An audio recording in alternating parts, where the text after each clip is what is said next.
What's poppin', you guys? Welcome back to my YouTube channel. It's your Danae with another video. How are you doing today? I hope everything is going well today. If not, I hope it gets better.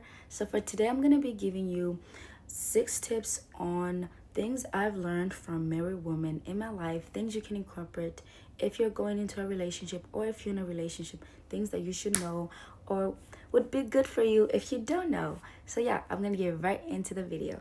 So the first thing I have always, and something that a lot of women in my life have kept repeating me or showing me that I should do, is always putting myself first, my emotions, my needs, my want, so that before, I feel like it's even important before you get in a relationship to honestly do that for yourself. So when you are in a relationship, it's easy for you to do that for the other person, and it's easy for you to know if you're not receiving if your needs aren't being met to get out of a relationship, or how to deal with that situation. Number 2 is never act strong, and this is for the women's. Never act strong in front of a man unless you have to. One thing I've noticed a lot in a lot of relationships with the people who are married or who are in relationships that have failed, is they didn't really let the man actually be a man. They did too much than they were supposed to, and being strong from them, whatever they have learned, has not taken them anywhere. The men actually now expect it for them to actually be strong. Being strong is not a bad thing.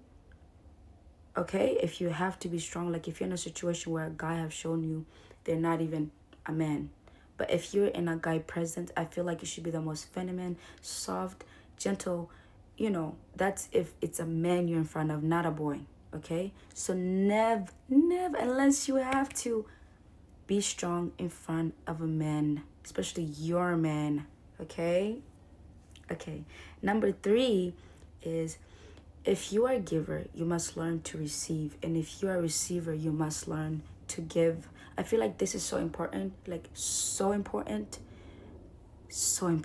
because a relationship with a person who's always giving can only last maybe if it's a man who's always giving, okay?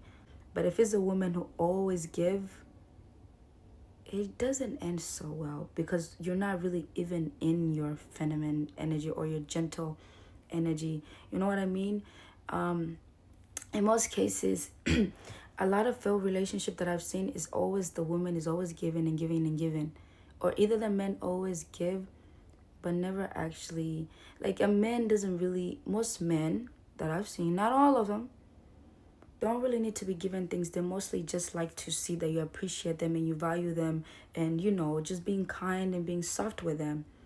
Most women, when they give, I feel like they get into not a soft energy.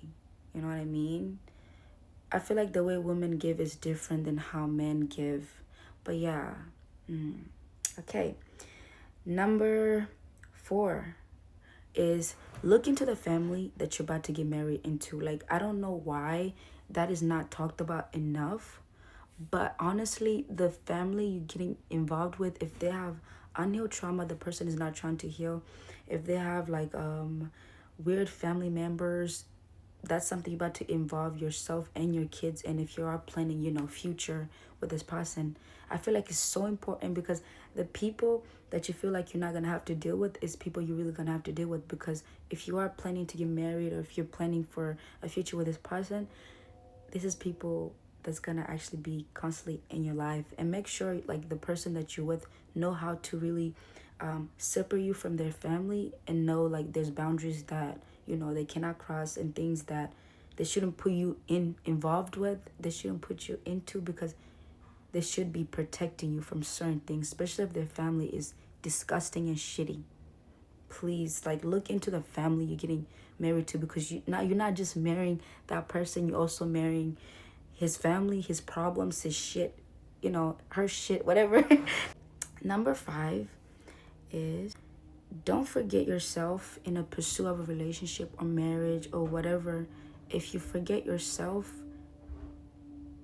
you need to stop. Whatever you're doing, you need to stop, because the whole point of being with somebody, or in a situation, not even situation, in a relationship or marriage, you're not supposed to forget yourself. You're supposed to get you're supposed to be a better version of yourself. You're supposed to get better, not forget yourself. You're supposed to be enhancing yourself, your flaws, your best parts. Like, you're supposed to get better. I don't think you're not supposed to forget yourself. And if you have forgotten yourself, you need to stop. But remember who you were, what you was before you was this person. If you are in a marriage, if you aren't in a marriage, you need to remember you're not supposed to forget yourself. When you get in a relationship, you're supposed to get better. You're supposed to enhance yourself. Okay.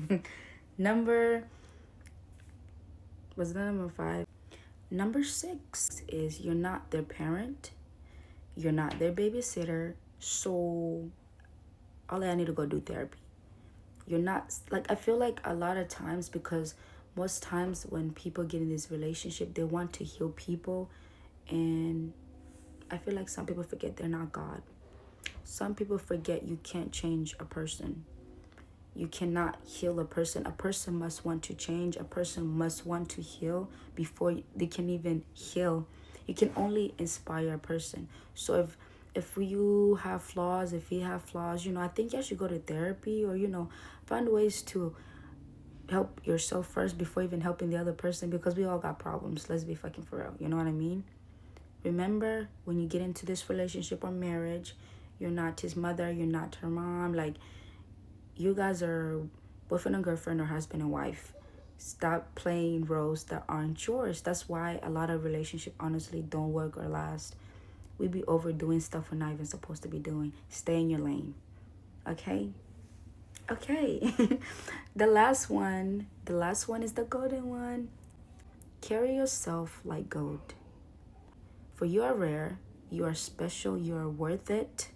Only the one who's willing to even double up is worth your time and worth of being in your presence. I feel like if you value yourself, if you love yourself, it's hard for people to actually see you because you're too bright. Okay, you're too much for them, and it's better maybe that you're too much for them, so you don't be less in their presence. But I really hope you enjoyed this video. I was excited to make this video. If you did like this video, or if it was helpful in any way, please like, comment, and subscribe, and come back.